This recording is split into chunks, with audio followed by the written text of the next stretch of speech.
we're reminded by Bishop Hay that we are pilgrims and sojourners in this life if we follow our Lord Jesus Christ.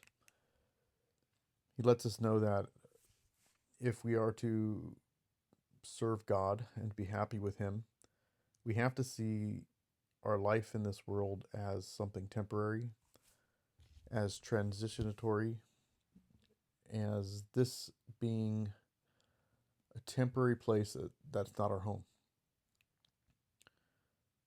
Because if we look at this world in any other way, then we are setting our hearts in this world. And when we set our hearts in the joys and in the things of this world, we set ourselves up as being enemies of God. So we have to train our minds to see our life in this world as pilgrims and sojourners. Bishop Hay lets us know that we are not just encouraged, but are actually expressly commanded not to seek for happiness in earthly enjoyments. That this is not something that's a suggestion for us as followers of our Lord Jesus Christ, but we are expressly commanded not to do it. Nor are we to set our hearts upon them. But he says we are to consider ourselves as pilgrims and strangers in this world, traveling towards our heavenly country. And we are to set our affections only upon the never-ending bliss that awaits us there. This comes from our Lord Jesus Christ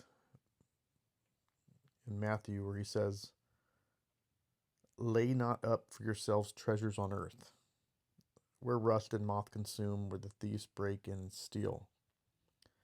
But lay up for yourselves treasures in heaven, where neither rust or moth consume, where the thieves do not break in and steal. For where your treasure is, there is thy heart also." So our Lord gives us the command to lay up treasure in heaven. And that where the abundance of our treasure is where our true home is. So if we are rich in this world and not rich toward God, then we are not one of His.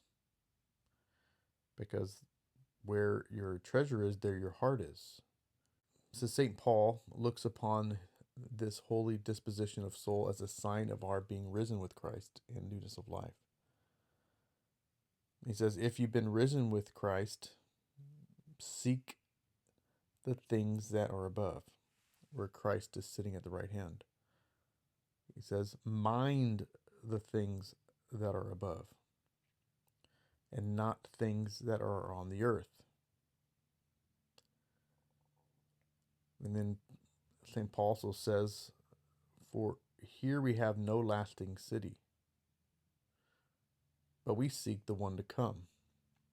So you just see the attitude of the one who has not set his heart on the things of this world and the enjoyments of this world, but on the one who sees himself as a pilgrim and a sojourner,